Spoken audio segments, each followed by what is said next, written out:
Coming up on this week's edition of Ncba's Cattlemen to Cattlemen. You'll learn about some of the ways checkoff dollars are being put to work to help build beef demand. Plus, see how making the switch to a large square baler can help save time and money on your farm or ranch. And now, Ncba's Cattlemen to Cattlemen.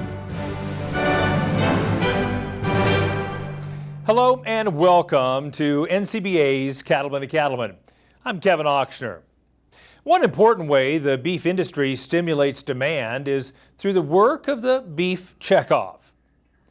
The $1 per head checkoff is used to encourage consumers to buy more beef through initiatives such as consumer advertising, marketing partnerships, public relations, education, research, and new product development.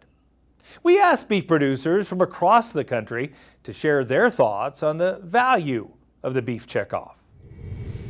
The Beef Checkoff is crucially vital to my operation because I'm not a communicator. I'm not a promoter. I'm not trained in that. I don't know how to get the word out there. And I've got my hands full just dealing with the day-to-day operations of the ranch. So our state is able to take part in states with millions of people. So that checkoff dollar for advertising to tell people about the safety, the nutritionist, the wholesomeness of the beef is absolutely critical where that money is spent.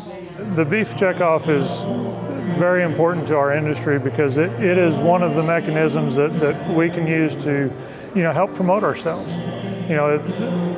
Every other business that's out there has an advertising budget, and the Beef Checkoff is our advertising budget for all the individual producers around the country. Beef Checkoff is important because it does give back to local ranchers. I was actually just in an emerging leaders luncheon, and one of the guys was talking about how they're giving back $11.91 back to ranchers. I mean, it's a really good program in place to make sure that we have money allocated to promoting beef. The Beef Checkoff is important to us because being from a state that has a lot more people than cattle, it really helps us get the beef message out to all the people in our state, including big cities like Buffalo, Rochester, New York City, and it really, really helps us portray a good message for the beef industry and answer to a lot of educational information and things like that. Here to talk more about the work of the checkoff is Patty Brumbach. She's the executive director of the Washington State Beef Commission. Patty, how critical are the Beef Checkoff funds to the work you do in your state organizations? Well, obviously, that's how our programs are paid for. With the $1 Beef Checkoff in Washington, it's $1.50. It's critical, but I would say it's more important to producers than it is to the program, right? I mean, because without the Beef Checkoff, over the past 35 years, we wouldn't have things, not only like the Beef is What's for Dinner campaign, but we wouldn't have things like the muscle profiling study that led to the flat iron steak. We wouldn't have really solid crisis management strategies that helped us through a lot of big issues over the years. We wouldn't have the solid foundational nutrition research that, honestly, if the Beef Checkoff doesn't fund that, nobody else is going to fund that. In fact, quite the opposite. A lot of people will be more than happy to fund research that puts beef in a negative position. Absolutely. So we have a special place for the beef industry in terms of making sure that beef is at the center of the plate through a wide variety of longstanding programs. Another one that comes to mind is the Beef Quality Assurance Program and the Beef Quality Audit that really has led to the high quality product that consumers are enjoying today. So there's a lot of work that maybe isn't top of mind to producers, with regards to the Beef Checkoff, beyond television advertising or digital advertising with the Beef is What's for Dinner campaign, our very foundation is in the research arena and work that maybe producers don't see very often. And it's really done a lot to help us have a sustainable industry in the nation. Absolutely. It's been so critical to this growth and demand we're seeing. And one of the programs that I hear is gaining some traction is this e-commerce marketing program. Tell us a little bit more about that and how you're executing that. Right. One of the things that COVID did was cement e-commerce in terms of the way consumers are buying and purchasing food. And beef has to be a part of that game.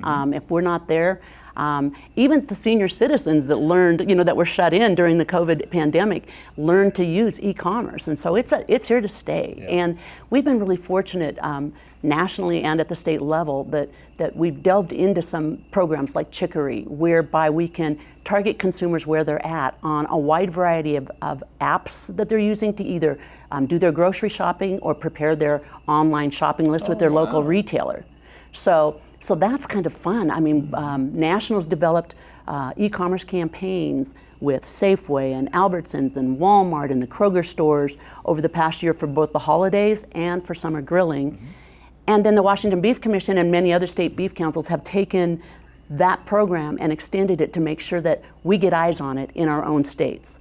So e-commerce has been a big deal, and the results are very, very solid for beef. Sustainability is obviously a critical topic for the beef industry, and you have some people that live in your state, namely Bill Gates, that have been pretty critical of the beef industry in terms of the impact cattle have on our climate.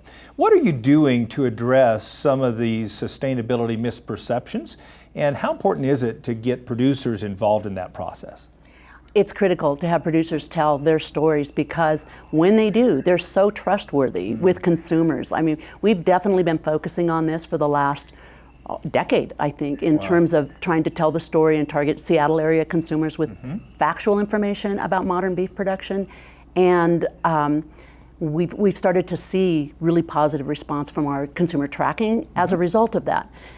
What we're learning is that we need to have producers tell the story, but be specific about some of the issues and concerns that people like Bill Gates or our anti-meat activists or even the alternative meat folks are saying about beef. We really have to be at the table and telling the other side of that story, that cattle are not, they're not the villains. They are they're actually going to save our planet someday because of the positive things that cattle and the environment, cattle can do for the environment. So that's what we're trying to say. Now we're trying to spin that to the proper direction and be able to share the science that we already have in place and our progress with sustainability and get to a place where consumers really do trust that message.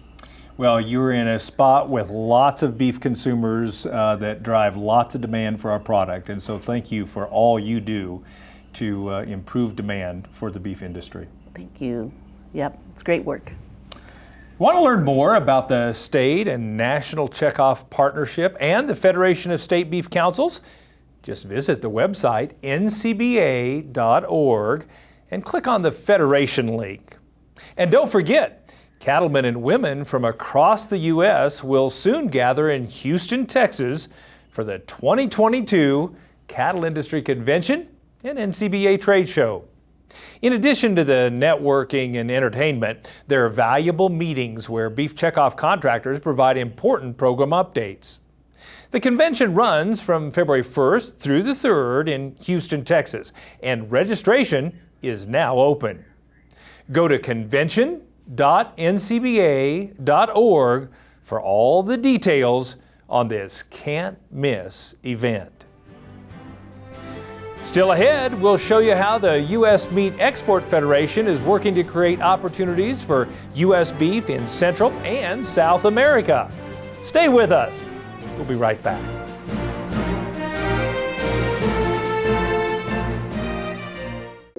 From the very beginning, Ritchie has been dedicated to one thing: helping people deliver fresh, constant water to their animals.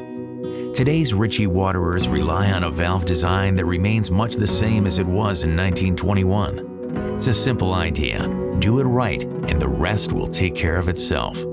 We never set out to create a company that would be around for 100 years. We just wanted to create something great.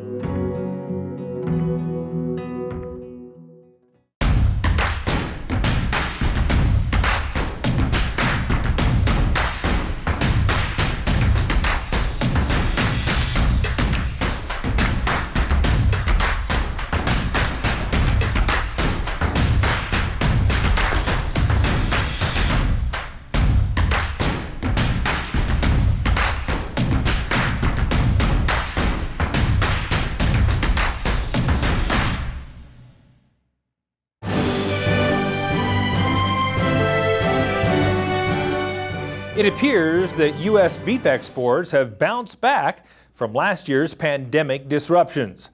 According to data released by USDA and compiled by the U.S. Meat Export Federation, exports reached a new high in terms of value in August, topping the $1 billion mark for the first time ever. The volume of beef exports totaled more than 132,000 metric tons. That's up 21% from just a year ago. Obviously, breaking the $1 billion mark takes a lot of effort on the part of multiple beef industry value chain participants, including Ncba, the Beef Checkoff, and the U.S. Meat Export Federation. Cattlemen to Cattlemen reporter Brian Baxter has more on some of the ways U.S. beef is being promoted in both Central and South America. The U.S. Meat Export Federation's 10th Latin American Product Showcase was held in Costa Rica, giving U.S. exporters a chance to do business in one place with buyers from 21 different countries.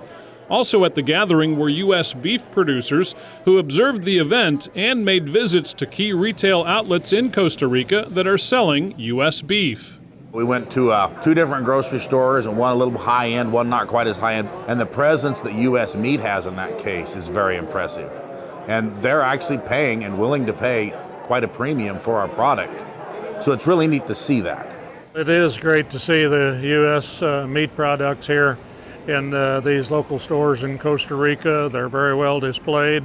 They look fresh. They look like something that a consumer would be really pleased to carry out, and it's also good to see at this store that the prices are very competitive to the local product, very good quality, well displayed. Seeing the product and what they've offered, I think, is also great, and how it's been promoted within the country. I think one of the things that stood out to me is they just have to get those customers to taste U.S. beef, and then they keep coming back for more. In fact, exports of U.S. beef to Costa Rica and other Latin American nations are on a record pace so far in 2021. And with the help of producer checkoff dollars, USMEF provides the education and promotion needed to grow demand and provide more U.S. beef to consumers in Latin America. I think it's interesting that they'd indicated that the retail store sales here has really increased during the pandemic, and the same situation is in the U.S., and that they're cooking a lot more at home. And it's also interesting to see the USMEF is providing education to the consumers here, just as we are in other parts of the world, and that's just real gratifying to see and know that they're hands-on doing hard work here to promote our U.S. product. I think it's really important they understand that our checkoff dollars are making a difference in the export market, because U.S. beef is not the only product out there. And so we really need those checkoff dollars to distinguish what our product is. So far in 2021, U.S. beef exports worldwide are tracking at record levels, a factor that adds more than $450 to the value of a fed steer. And with the progress being made in Costa Rica and other Latin American countries, there's real optimism about long-term opportunities for U.S. beef exports. Here's the thing.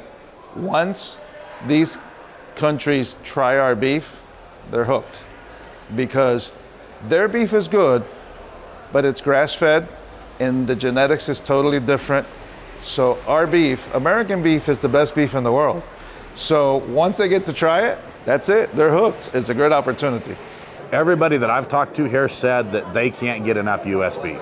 They said the price point is a little bit of a problem, but for the most part, they just can't get enough of it.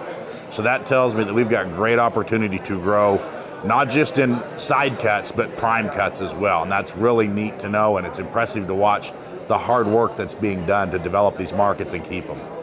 Reporting from Costa Rica, I'm Brian Baxter for NCBA's Cattlemen to Cattlemen. To learn more about the work of the U.S. Meat Export Federation and its efforts to enhance beef demand overseas, just visit their website, usmef.org. Over the years, many farming and ranching families have found value in selling their beef directly to consumers. Not only can it add profitability to your operation, but it also allows you to connect with consumers and tell your story. Russell Nemitz has a look at a Montana seed stock operation that found a great new way to engage with its customers.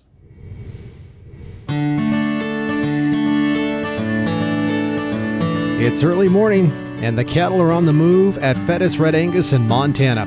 Jake Fettis and his dad Chuck represent the second and third generation of their family to live and ranch in this part of the Gallatin Valley. My grandpa came here and they started in 1925 in the valley raising cattle. They got into registered Herefords in 45. You know, we loved Herefords, still love Herefords. There's nothing cuter than a baby Hereford. But in the early 90s, we made the switch to Red Angus. We've never regretted it. Disposition is great, you know, and the growth and the carcass traits are all there in Red Angus. Over the decades, the goal has remained the same: produce high-quality females that are balanced in all traits, structurally sound, and productive year after year. We want to see, you know, high gains. We want to see good carcass traits, but we're not pushing the extremes on any of it. We're trying to keep it all very moderated, middle of the road, but have positive traits all the way through. In July of 2020, the Fettis family took a big step to fully integrate their operation by buying the Amsterdam Meat Shop, which is just down the road from their ranch. Amsterdam Meat Shop started in 1945. There was a full grocery store attached to it. In the early 80s, the grocery store shut down. So when we purchased it in July, it was just a meat shop, and it didn't have a retail section at all. So when we bought it, we built on this retail spot, and that's when we really started Fettis Family Meats and started marketing it as a local, family-owned, multi-generational, you know, really from pasture to plate to restaurant process and business. So for the last 4 or 5 years, I've had an interest in taking the steers that weren't good enough to be bulls to sell in our bull sale and finishing them out and looking at carcasses, trying to improve carcass quality and you know, improve those genetics for our customers so that they could be putting out a better product. So 2 years ago, we started doing some freezer beefs, and I came up to the shop and asked the manager when I could get another animal in because we were completely sold out. He looked at me and laughed and said, well, just buy the place and then you can get them in whenever you want. And it was about 6 weeks from the time he said that to me to when we closed. It was a really short process, a very intensive process, but it's enabled us to start doing that, you know, look at carcass quality. So it's been really beneficial in our seed stock operation, but then it also has helped me to purchase cull cows from our bull customers and give them a premium for them and grind them and use them for burger. So that's really helped our customers see a benefit from the operation as well. So it's really been good to tie it all in together and really create kind of a full circle through the meat shop. Consumers want local product. We see a huge demand for it. Typically, you know, the bigger processors aren't aging meat. We're able to age it for 14 days. They wet age everything. We're dry aging it. That's a huge thing for consumers. And once they taste the difference in locally dry aged beef, everybody tells us they're never going back to the grocery store. They want that local product. Now, in addition to buying cattle from their bull customers, the retail store within the processing facility is also filled with meat and other products from local producers. All the animals that we process here are local. We do have some customers that are coming from up to 4 to 6 hours away because processing it's a really hard thing to find right now in the States. We view this as a business, but it's also kind of a community service. Really, without this shop, people wouldn't have anywhere to go with their animals. So it's really important for us to keep the custom side of the business going. The location of the meat shop is valuable, with a demand for locally grown products by both individuals and chefs who are looking for quality and freshness. It's also a great opportunity for the Fettis family to answer questions about the ranch and the cattle they raise. The growth in the Gallatin Valley's been pretty incredible. The tourism is insane, being just north of Yellowstone Park. It does offer us opportunities to get out in front of people. We put a billboard up right on the interstate outside of the airport so that people coming in can see that there is a place to buy local beef. Most people that are vacationing in Big Sky don't care what it costs, but they love local. And so that's been a big driver for us, is trying to get into those local markets, and that's a huge opportunity that we've gotten. It's just now we've gotten to the point where we've increased capacity enough to where it's really coming down to marketing and building those relationships and getting the product out there. And then when they do come into the shop or you're selling them freezer beef, you have that opportunity to tell our story about clean water and green grass and different things that we're doing to help the environment, rotational grazing, all different aspects of how we handle our operation and manage our operation. And then once they know that, once they know our story and we're able to tell them our story, we see just even more demand for it, and they realize that that's where they want to shop. That's where they want to get beef from. And I've got 4 different restaurants involved, and it's really brought the local product to the consumer, and it's been a really neat process to watch. There are challenges, of course, but Jake believes that direct marketing does offer opportunities to producers to add value to their animals.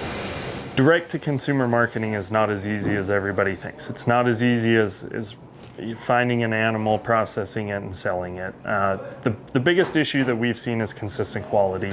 Again, when you've got 2 head, it's a lot different than when you're processing 6,000 head. So making sure that you're keeping that quality up, making sure that they're always top-notch so that those customers continue to want to come back is the hardest thing. It's costs that go up with a smaller operation, and our labor costs me more in this valley, and most typical smaller processors do have to pay a higher wage, and it's just a battle that we fight. But it's one that's been good, and we're staying busy and we're staying full at capacity, and so that's been really good for us. So I think when it comes to direct-to-consumer marketing, it's important to do your homework. But it's a great business opportunity for every producer out there. Processing can be a challenge, but once you get past that challenge, if you've got a good product, it's not hard to sell that product. It takes a long thought-out process, and once you get there, it's a great avenue to increase value to what we're already doing. Reporting from the Gallatin Valley in Montana, I'm Russell Nimitz for NCBA's Cattlemen to Cattlemen.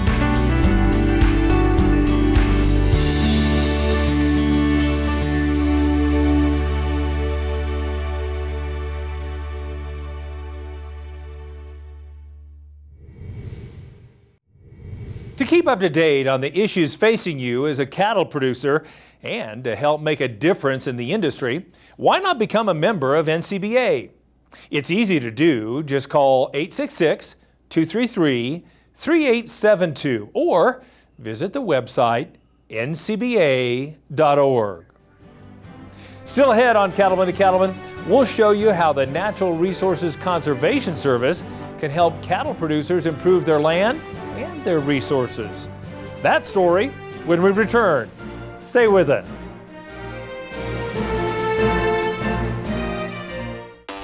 We've gone to Texas for CattleCon 2022.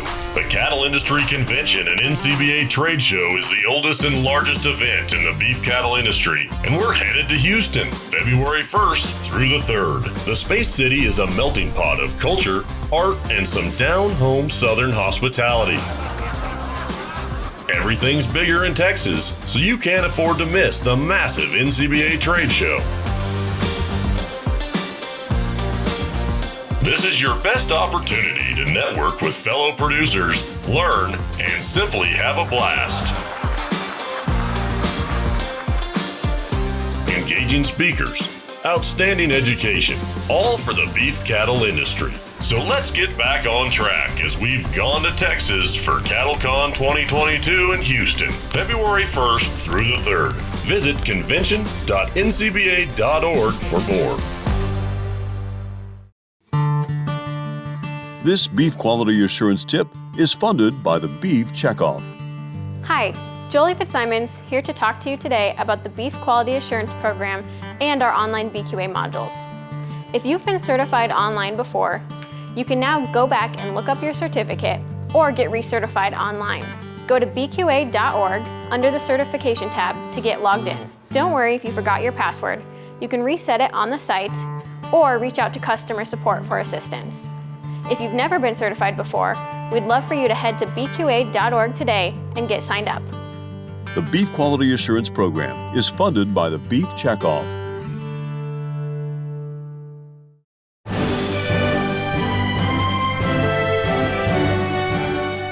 The USDA's Natural Resources Conservation Service can play an important role helping farmers and ranchers manage their land and water resources. Brian Baxter takes us to New Mexico to see how NRCS has helped the Mescalero Apache cattle growers implement conservation practices that provide real benefits on their vast landscape.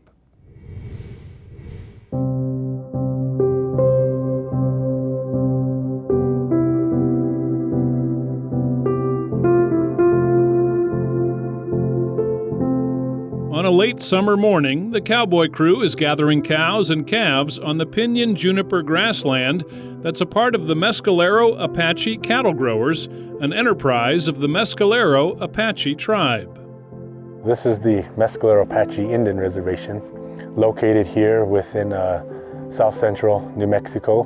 The reservation is approximately 460,000 acres. We run a cow-calf operation for the tribe. It's right now we run about 2,150 mother cows. It's been dry, but we're still continuing to grow it and create a little bigger operation. The cattle here are an Angus cross with Hereford. Historically, the livestock were predominantly a Hereford breed and have transitioned to Angus cross Hereford. Doing that, we've tried to increase the hybrid vigor and try to have higher weaning weights for the cattle operation.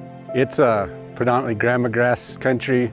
We run from high country in the summer, and then we shuffle all these cows down to the winter country as we come through in the fall. The cattle operation is an important source of income and employment for the tribe. In addition, there's an effort to educate school groups from the reservation about the cattle and the land. Hey, grass. What happens to the grass when it snows? It's frost over. It's frost over. Can they find it? No. What do we need to do? Hey. For the tribe to have that support for the youth, it teaches them a responsibility and it teaches them to improve their work ethics, and having that support from the tribe is important because as we invest in our youth, that's the future of the tribe. We work with the school, especially Mescalero, and in order to keep the interest in the ranch and keep these kids learning about some of their culture and the opportunities available still here on the reservation. A core value of the tribe is care of the land, which has been helped by partnerships with the USDA's Natural Resources Conservation Service, the NRCS. So Thomas Mendez, he was on the Soil and Water Conservation District Board. I believe he kind of saw a vision of what the tribe could possibly do just by stopping in the office, talking to the planners there, learning a little bit more and more every time he came in, and just working with us every year that they got a contract. And I think the greatest thing about them is they're willing to try things. When we did that outreach to our local NRCS field office, we've established a professional working relationship. They showed us how to use the ecological site descriptions and also the prescribed grazing data sheets. And so with that technical advice and expertise, we were able to effectively implement a range management plan and do a range inventory on the reservation. I do believe Thomas and a lot of the other tribal members do have a passion to conserve their land. And it's really amazing because Thomas will come in and he's already thinking of what's the next project we can work on, what's the next thing, what funding sources are out there, what can we do to work together, and how can we make it better. Making things better has included a variety of projects, from installing wildlife-friendly fencing to refurbishing old water tanks and expanding the availability of solar-powered water on the landscape. The tribe's main resource concern was livestock water distribution, quantity and quality. So doing that, we've installed livestock pipelines, watering facilities, which are troughs and storages. That's helped them distribute cattle evenly, as well as work on bringing in more wildlife. It's helped us to more effectively distribute the wildlife and the livestock grazing and browsing. It's improved the availability of drinking water for the wildlife, and it's helped us to have a higher quality beef product with utilizing range lands in areas where there wasn't water, but then also, like I said, distributing the livestock grazing to have a bigger, healthier livestock herd. Another challenge the tribes worked on with NRCS is the removal of invasive juniper trees. Brush control is super important, I feel like, in here, just because it's been super invasive in these native grasslands, and it's really encroached and shaded out native grasses, and which it's overcompetes. With brush control, we've seen night and day differences of native grasses coming back with no seeding whatsoever. Once the juniper are removed, we see a response with the grass. They're now able to establish in that seed banks there, and they can flourish. They don't have that shade and that thick understory of the mat of the juniper needles, and so now they get light and they can start growing. When I came here, there was more grass here than I'd ever seen in my life. So, but a lot of it's due to the brushwork, getting these bottoms opened back up so that the grass has a chance to get a good start. So it's opened up a lot of country that we haven't been able to utilize before, and that's made the big difference. The technical assistance and funding opportunities available through NRCS programs are open to all producers.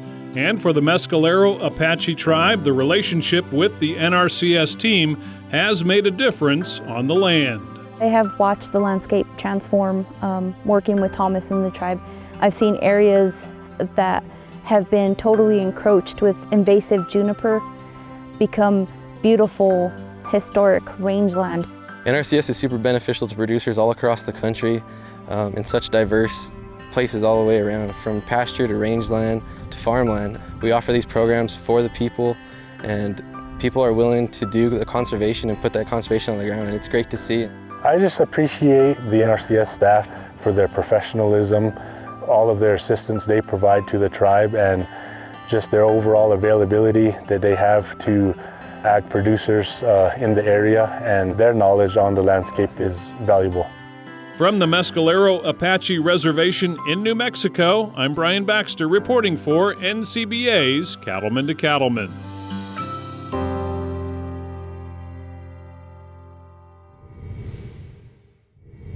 Now, if you have conservation practices you'd like to put in place on your operation, you should start by visiting your local NRCS office about the technical and financial assistance they provide. Go to their website, nrcs.usda.gov, to find an office near you. Still ahead on NCBA's Cattlemen to Cattlemen, we'll show you how a New Holland baler has made a big difference for a Pennsylvania operation. Stay with us. We'll be right back. In the world of cattle vaccines, when you see fewer reactions, you'll notice healthier cattle and higher profits too. Because sometimes good protection is about what you don't see. Protect your productivity with cattle vaccines from Merck Animal Health. Proven to cause fewer reactions. You'll like what you see. Our trusted portfolio is just one more way Merck Animal Health works for you.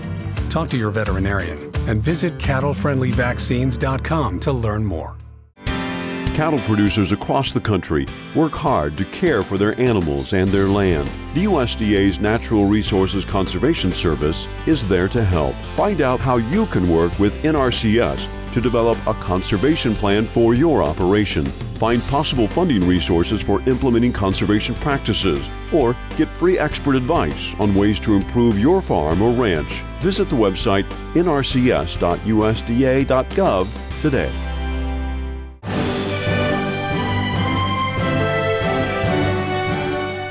There are few things that are more important to cattlemen and women than high-quality feed. And for those producers that rely on hay, it starts by getting the crop cut and baled quickly and correctly. Kate Maher takes us to Pennsylvania to see how top-notch machinery has helped make one operation more successful.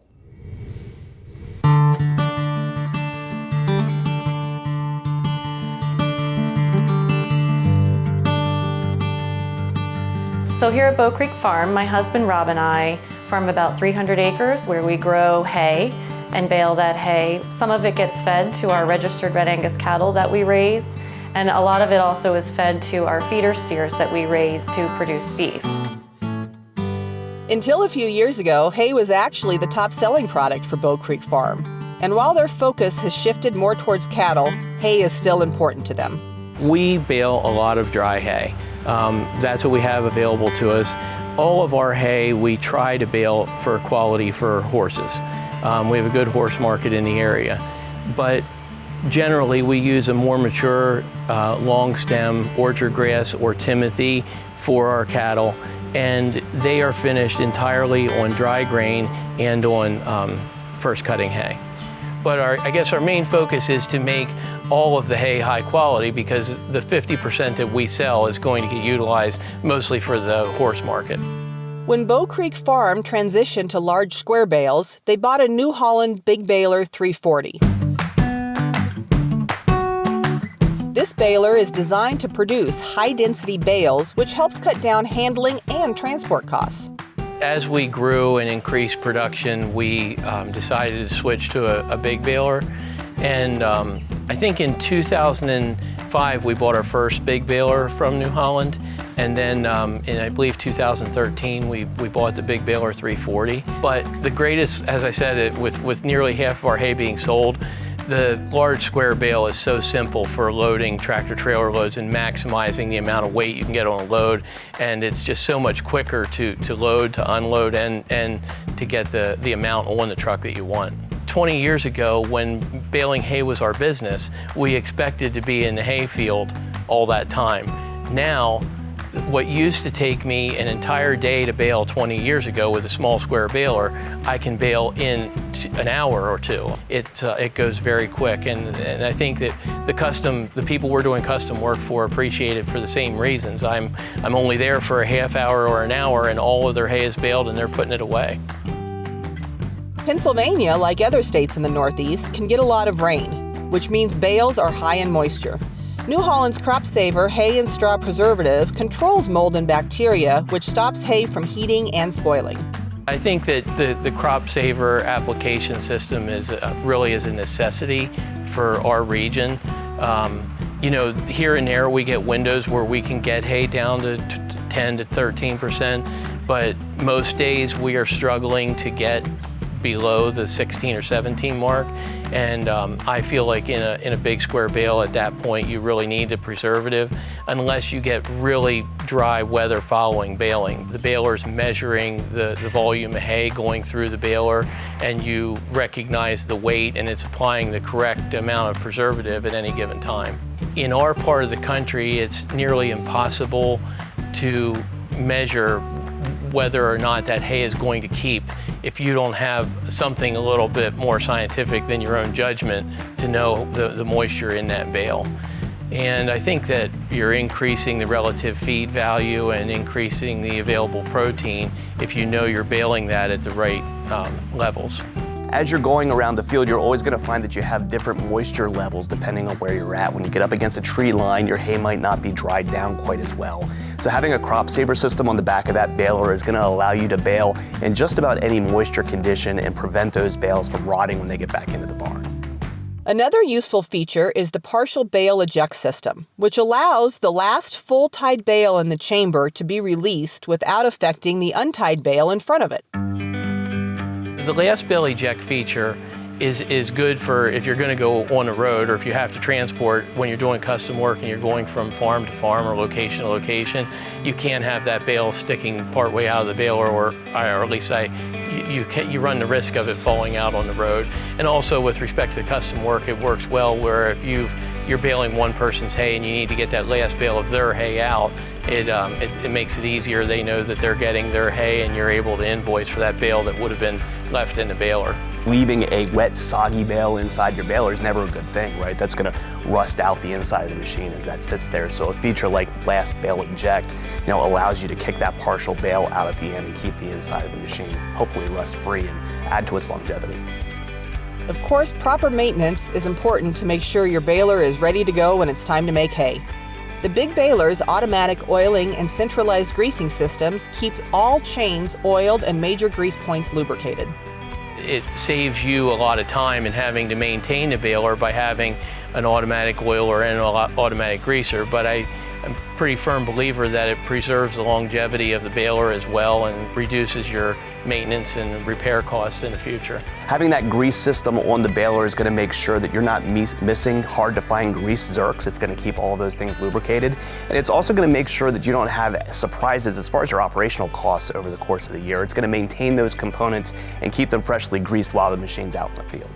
Having the right support team is crucial, especially during hay season. The Hess family continues to value their local New Holland dealer for the same reason people return to their farm to buy beef. They value and trust their personal relationship. Customer service is everything in this business, right? I mean, when there's hay on the ground and there's cattle that need to be fed, there's really no choice except to get out and get the job done, right? So we have a deep bench when it comes to service technicians, people that are available 24/7.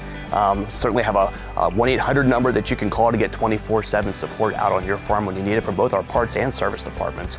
And in a lot of cases, when we've built these relationships with people over the years, it's our personal cell phone numbers too that they're calling around, to get us out when they really need us. Everything that I buy is from New Holland because I know that New Holland and Messick's is going to help me with any issues I have. I'm positive that Messick's understands our needs, and if I call, they always have somebody there to answer any questions I have. That quality service and support is why Bow Creek Farm counts on New Holland equipment. Reporting from Hershey, Pennsylvania, I'm Kate Maher for NCBA's Cattlemen to Cattlemen. New Holland has the right equipment for you no matter what your hay and forage needs. For more information on the Big Baler 340 or any of their other products, just visit their website at newholland.com. Up next, it's time for a visit with the cowboy poet Baxter Black. Stay with us. We'll be right back.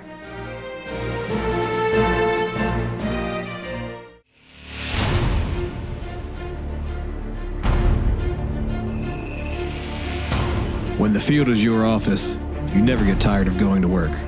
Cut, rake, bale, repeat. New Holland offers the power and versatility to get through the day. From small squares to large squares and everything in between, New Holland has you covered. Visit your local dealer today to find out more. New Holland. We know you're up before the dawn because the cattle rise before the sun. And you spend long hours in the saddle because the herd isn't always over the next rise. And you care for the land because you know it takes care of your family. And we know you do great work. And it's time to tell that story to the marketplace. IMI Global is here to help you do just that. Did you know that Prefert makes over 1,000 different farm, ranch, and rodeo items? And now, thanks to Prefert Direct, it's easier than ever before to get access to every item Prefert makes delivered direct to your local dealer. For more information about Prefert Direct, visit us at prefert.com. Prefert, America's #1 name in farm, ranch, and rodeo. America has its corn belt, its grassy plains, scenic mountains, and fertile south. And then there's California, the Horn of Plenty, #1 in the United States in egg production. They raise over 400 different commodities and produce nearly 1/2 of the fruits, nuts, and vegetables that we eat or export. Well, how do they do it? Well, for one thing, it's the 3rd largest state in the United States. It has verdant valleys, rich grasslands, 840 miles of coastline, abundant irrigation, and a good source of labor. But what is it that makes California so special? The California farmer is possessed of a mystique the rest of us sodbusters hold in awe and find unique. The abundance of their harvest, its variety and means, is impressive to a farmer who grows corn and soybeans.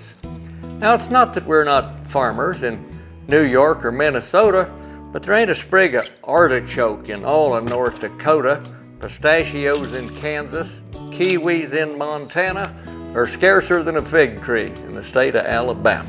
And where did they get kumquats? Is broccoli Japanese? And why do all our Holstein cows speak Dutch and Portuguese? Well, the California farmer has evolved since he began.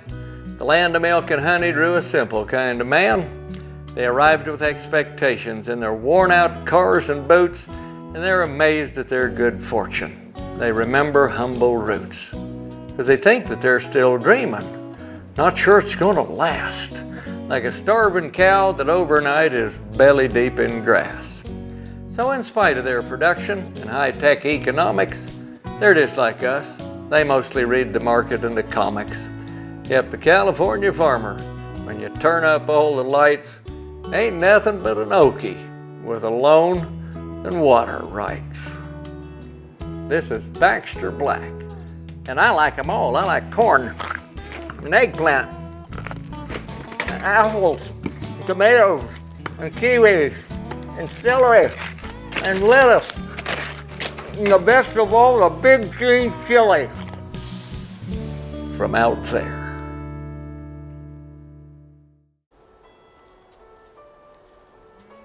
Weeds will rob me of my investments. The weeds are not palatable to cows. They will not eat them, or if they do eat them, some of them may be toxic. So there's a return on investment by allowing there to be more grass available to be grazed by the cattle.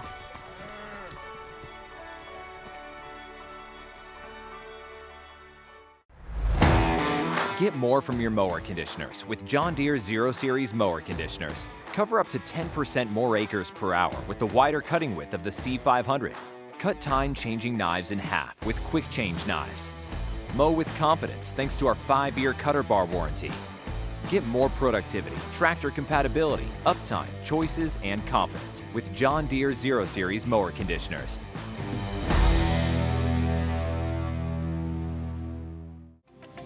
Time now for Weather Watch with meteorologist Matt Makins. Hope this Weather Watch finds you well. Let's get into the details here of what was a wet October for many locations, and then we'll have a longer term outlook for you for the winter based on what the oceans have done recently. And part of that ocean change is what brought us some of the historic rainfall and snowfall totals that we had throughout the month of October. Now, as far as that month, October, these deeper blue areas, that is areas of rainfall that were more than 300, 400, 500% of their averages. Around northeastern South Dakota, namely Aberdeen, set a single-day record for total precip. We saw some heavy snowfall totals in Wyoming, sections of the Dakotas. Out toward California in the Sierras, we had some heavy snowfall. I zoomed that same map in and look at this area from California, Nevada into southern Idaho. That was, again, 300, 400, 500% of average for the month of October. However, is that historic? In some cases, we had the record wettest, but by and large, much above normal. So a top 10% kind of month in terms of precip. Does it hold? Will we continue to have that trend as we go throughout the winter ahead? Let's chat on that briefly. So the winter weather pattern has been establishing itself from October and will continue to do so in November. And mostly that's seeing the orientation of cold and warm ocean waters. Zoom that map in to just the northwest here. Pacific Northwest sits here just offshore. Cold water throughout the Gulf of Alaska. The warm water of the Pacific we've had over the last year and more has pushed off to the central and western sections of the Pacific. Based on those two blobs, if you will, of warm and cold air, we're establishing a pattern. Very classic La Nina one for the winter ahead. So as far as that impact, let's take a look. Very close to not necessarily textbook La Nina, but close to it. For November to January, look for wetter than normal areas for the Pacific Northwest. Drier than average across all of the South, perhaps some much needed water for around the Great Lakes and the New England states. So that's your winter outlook based on La Nina, based on what's been happening in October and so far in November. Quick shout out to all the veterans. Happy Veterans Day to you. Appreciate your service. Blessings to you and yours. I'll see you on the next Weather Watch. I'm Matt Makins. According to the 2017 Cattlemen Stewardship Review, about 20% of U.S. cattlemen and cattlewomen have served in the military. As we celebrate Veterans Day on November 11th, we want to recognize and honor our servicemen and women and the sacrifices they and their loved ones make for our safety and security. Brothers John and Peter Lenning grew up on a small farm in western New York, raising cows, sheep, and chickens. Both brothers followed in their father's footsteps to serve in the military, with John joining the Air Force and Peter the Army. After retiring, they both returned to their agricultural roots and started Lenning Farms, where they market their Red Angus beef directly to consumers. When Marvin Frink retired from the Army after serving 15 years, it was emotionally challenging for him to return home. His father got him a job on a local farm, and the connection with the land and animals helped Marvin's adjustment to civilian life. Today, Marvin and his wife Tanisha and children manage Briarwood cattle farms in Red Springs, North Carolina, and are expanding the business to include a new beef processing facility. Derrick Beatty spent 3 years in the U.S. Air Force Honor Guard at Arlington National Cemetery. Once Derrick's military career ended, and despite a lack of ranching experience, he and his wife felt a calling to become stewards of the land. They started Beatty Ranch in Madison, Florida, and are working to expand their cow-calf herd while watching their children grow up in the wide-open spaces of the Sunshine State. Our thanks to the many cattlemen and women, past and present, who have served our country. Thank you for your service. And don't forget, registration is now open for the Cattle Industry Convention and Ncba Trade Show in Houston. It officially gets underway Tuesday, February 1st and continues through Thursday the 3rd. Find out all the details at convention.ncba.org. Well, that wraps up this edition of NCBA's Cattlemen to Cattlemen. Thanks so much for spending time with us. We'll see you again next week, right here on RFD TV.